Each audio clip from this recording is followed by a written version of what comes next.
Hi, I'm Stephen from One-Click LCA.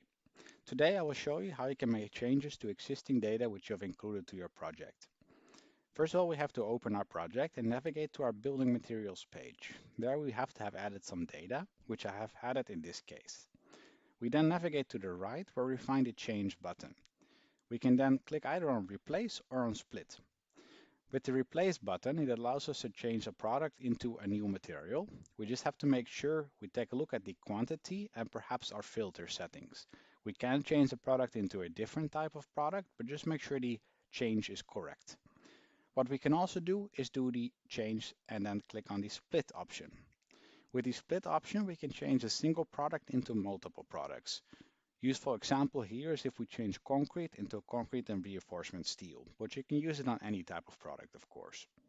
The third option then refers to assemblies. So if we have created a construction or an assembly, and we click on change there, we have the option to replace it, or we have the option to create a variant and replace it. When we create a variant, we can make minor changes and then save it back into our project. And those are the options to change existing data in your project.